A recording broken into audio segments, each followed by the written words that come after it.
नमस्कार, मैं Divya. Daily UP में आपका स्वागत है। आज है 28 जुलाई, दिन शुक्रवार। खबरों की ओर बढ़ने से पहले एक नज़र सुर्खियों पर। उत्तर प्रदेश अधीनस्थ सेवा चयन आयोग में 530 पदों पर निकली भर्ती। भारत के इन प्रमुख शहरों के लिए गोरखपुर से जल्द शुरू होगी विमान सेवा। यूपी में अब शहरों में रहने की इच्छा रखने वाले निम्न वर्ग के लोगों का सपना होगा पूरा। यमुना और हिंडन के डूब क्षेत्र में नदियों के जलस्तर बढ़ने से प्रशासन हुआ अलर्ट। यूपी के खाते में पहली बार विश्व कप के इतने मैच, तैयारियों में जुटा इकाना स्टेडियम। चलिए अब बढ़ते हैं उत्तर प्रदेश के अब तक के 25 खबरों की ओर विस्तार से। उत्तर प्रदेश अधीनस्थ सेवा चयन आयोग में 530 पदों पर निकली भर्ती। उत्तर प्रदेश अधीनस्थ सेवा चयन आयोग ने यूपी एसएससी ऑडिटर भर्ती 2023 के लिए 530 पदों पर भर्ती निकाली है। इच्छुक अभ्यर्थी इसके आधिकारिक वेबसाइट upssc.gov.in पर जाकर आवेदन कर सकते हैं। बता दें कि आवेदन की अंतिम तारीख 1 अगस्त 2023 है। यह भर्ती लेखा परीक्षक और सहायक मुनीम के पद पर निकली है। इसके शैक्षणिक योग्यता की यदि हम बात करें तो अकाउंटिंग में बीकॉम या फिर पोस्ट ग्रेजुएशन और ओ लेवल कंप्यूटर डिप्लोमा होने चाहिए। वही आयु सीमा न्यूनतम 21 वर्ष और अधिकतम 40 वर्ष होने चाहिए।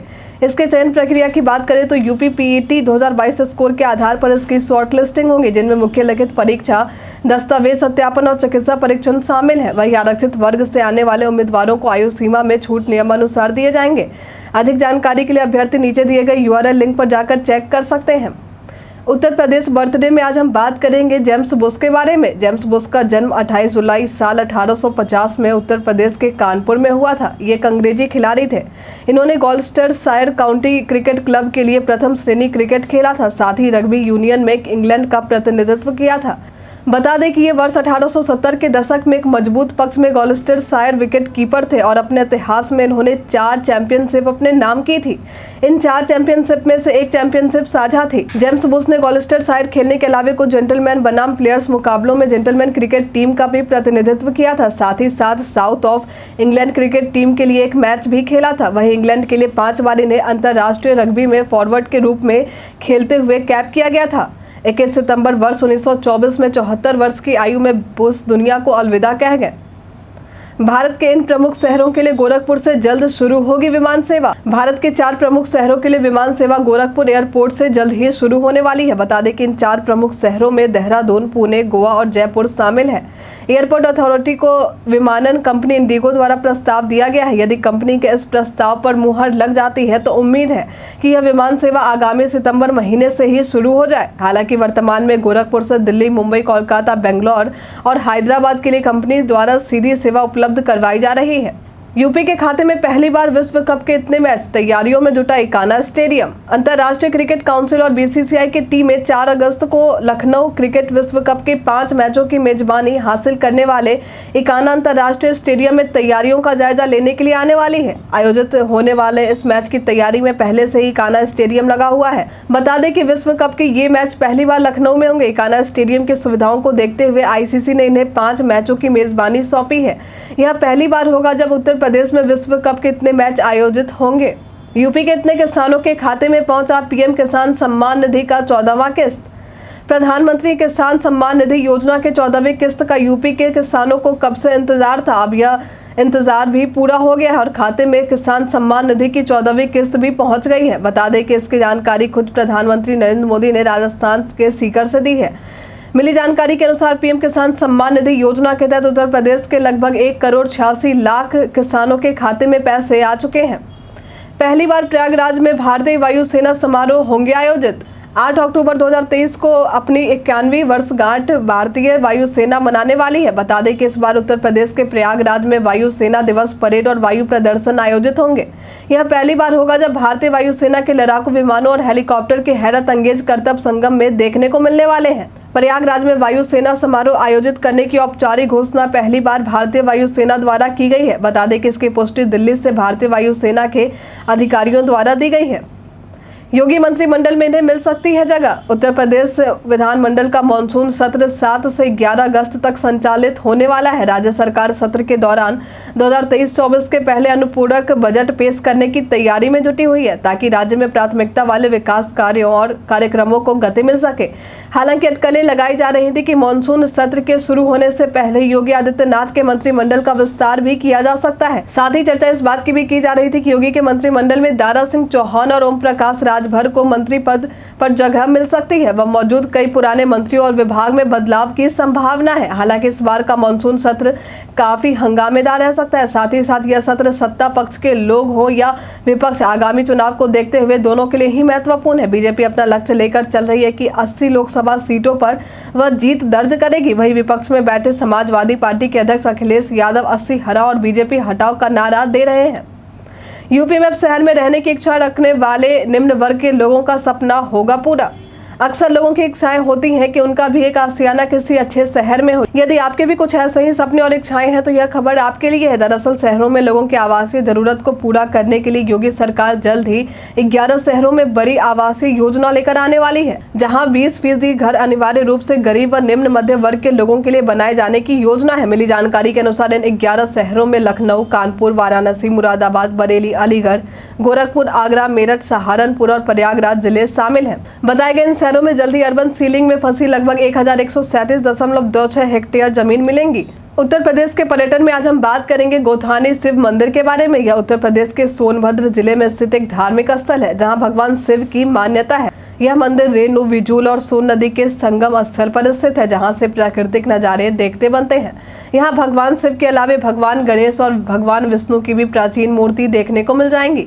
बता दें कि यह मंदिर सोनभद्र जिले के चोपन ब्लॉक में आता है। यदि आप किसी धार्मिक स्थल पर यात्रा के साथ प्राकृतिक नजारे का लुत्फ उठाना चाहते हैं तो उसके लिए 3 नदियों के संगम पर स्थित इस मंदिर के दर्शन के लिए आ सकते हैं। बता दें कि यह जनजातियों का मुख्य तीर्थ केंद्र भी है। यहाँ शिवरात्रि का त्योहार बड़े ही धूमधाम से मनाया जाता है। यूपी में ऐसे कम्युनिटी हेल्थ सेंटर को मिलेगी मजबूती। सीएम योगी आदित्यनाथ ने ऐलान करते हुए कहा है कि प्रदेश एक जनपद एक मेडिकल कॉलेज का संकल्प पूरा करने की दिशा में तेजी से आगे बढ़ रहा है। सरकारी मेडिकल कॉलेज 45 जिलों में क्रियाशील है। जल्दी मेडिकल कॉलेज का शुभारंभ यूपी के 13 जिलों में होने वाले हैं। साथ ही साथ क्रिटिकल यूनिट राज्य के 74 जिलों में स्थापित किए जाएंगे। सीएम योगी द्वारा कहा गया है कि कम्युनिटी हेल्थ सेंटर को और मजबूत करने की जरूरत है। उचित होगा कि यदि हर मेडिकल कॉलेज न्यूनतम 5 कम्युनिटी हेल्थ सेंटर को गोद ले, वहां नियमित अंतराल पर डॉक्टर विजिट कर सेंटर के डॉक्टरों का मार्गदर्शन करें।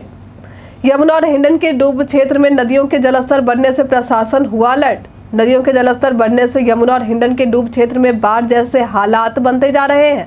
नोएडा अथॉरिटी से लेकर पुलिस प्रशासन के सामने कई वर्षों बाद यह समस्या एक बार फिर से सामने खड़ी हो गई है। अथॉरिटी द्वारा दोनों के डूब क्षेत्र का हवाई और जमीनी सर्वे कराया जाएगा। साथ ही साथ प्रशासन और सिंचाई विभाग के साथ आने वाले कुछ दिनों में एक संयुक्त बैठक किए जाएंगे।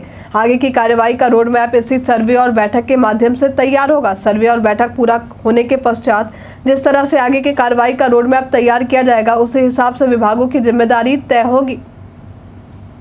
सरकार के इस पहल से 1 लाख से भी अधिक यूपी वासियों को मिलेगा रोजगार। उत्तर प्रदेश में एमएसएमई उद्यमों की स्थापना के माध्यम से 10,01,456 लोगों को प्रधानमंत्री रोजगार सृजन कार्यक्रम के तहत चालू वित्तीय वर्ष 2023-24 में रोजगार से जोड़ा जाने वाला है।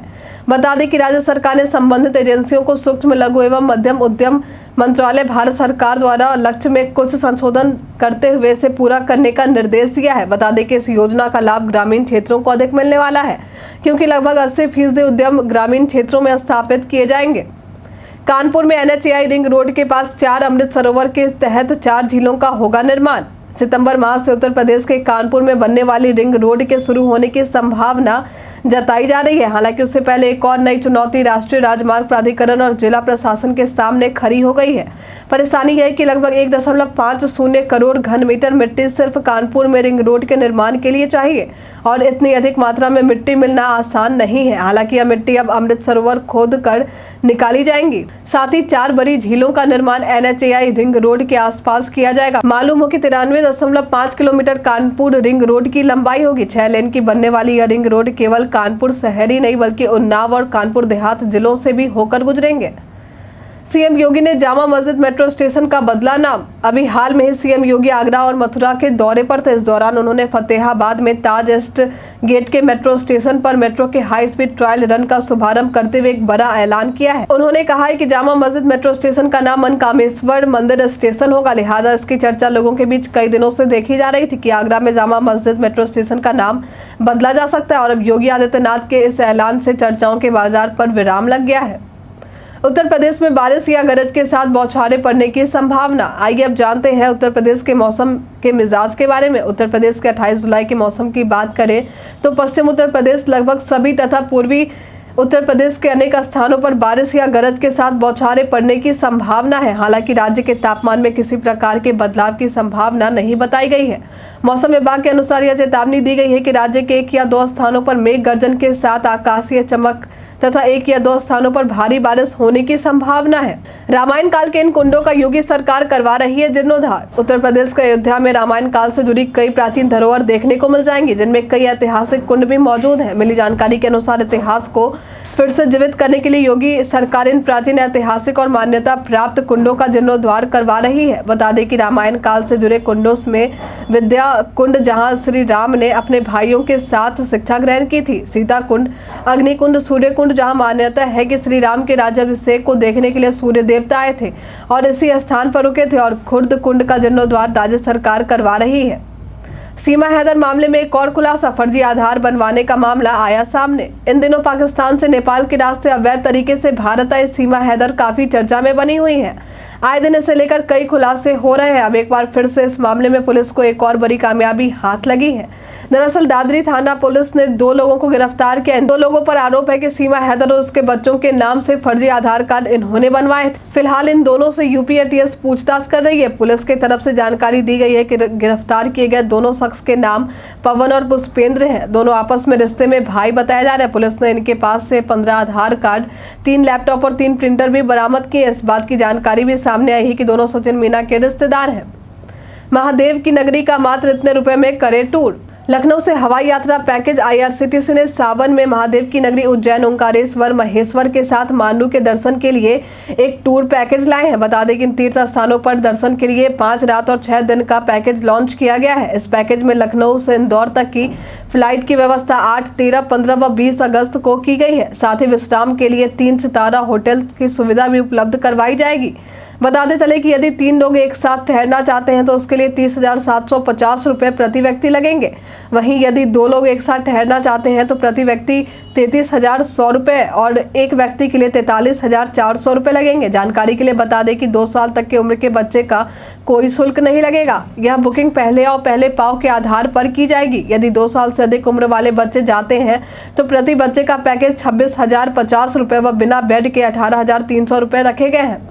यूपी में बकायेदारों की खैर नहीं, अब 1 महीने का बिल भी रहा बकाया तो कट जाएगी बिजली। इन दिनों यूपी पावर कॉर्पोरेशन लिमिटेड घाटे और बकायेदारों की समस्या से जूझ रही है। इस परेशानी को देखते हुए अब एक नई व्यवस्था की शुरुआत की गई है, जिसके तहत यदि आपने अब 1 महीने का भी बिल बकाया रखा है तो आपका कनेक्शन काट दिया जाएगा। मालूम हो कि पहले बिजली कनेक्शन काटने की लिमिट 10,000 रुपये बकाया तय की गई थी, जहाँ 10,000 रुपये आपकी बिजली बिल बकाया होती थी और बावजूद इसके आपने अभी तक अपना बिल नहीं चुकाया है तो कनेक्शन काट दिया जाता था। हालांकि अब यह लिमिट 1,000 रुपये तय कर दिए गए हैं, जिसके तहत यदि आपका बिजली बिल 1,000 रुपया हो गया है और अंतिम तारीख तक आपने इस बिल के पैसे नहीं चुकाए हैं तो आपके कनेक्शन को काट दिया जाएगा। देश के सबसे बड़े विधानसभा का आप कर सकेंगे दीदार। उत्तर प्रदेश की विधानसभा देश की सबसे बड़ी विधानसभा है। लोग अक्सर इसे देखने के लिए इच्छुक रहते हैं। देखने की इच्छा रखने वालों के लिए अच्छी खबर है। दरअसल उत्तर प्रदेश विधानसभा के अध्यक्ष सतीश महाना ने एक अच्छी पहल की है, जहां मानसून सत्र के बाद ऑनलाइन टिकट खरीद कर अब लोग विधानसभा को देखने का लुत्फ भी उठा सकेंगे। बता दें कि स्कूल या कॉलेज के बच्चों व अन्य लोगों के लिए टिकट की अलग अलग कीमत निर्धारित की गई है। जहाँ स्कूल के बच्चों का टिकट शुल्क 25 रुपये लगेंगे तो वही कॉलेज के छात्रों को विधानसभा के दीदार के लिए 50 रुपए देने होंगे। साथ ही अन्य लोगों के लिए यह टिकट शुल्क 100 रुपए निर्धारित किए गए हैं। यूपी सरकार ने टाउनशिप बनाने वाले निजी डेवलपर्स को दी अच्छी खबर। शहरीकरण का प्रचलन आए दिन बढ़ता ही जा रहा है। अब इसी चुनौती को ध्यान में रखते हुए योगी सरकार द्वारा एक निर्णय लिया गया है। बता दें कि राज्य सरकार ने नई टाउनशिप नीति 2023 के तहत राज्य में निवेश करने वाले निजी डेवलपर्स को विभिन्न प्रोत्साहन प्रदान करने का निर्णय लिया है।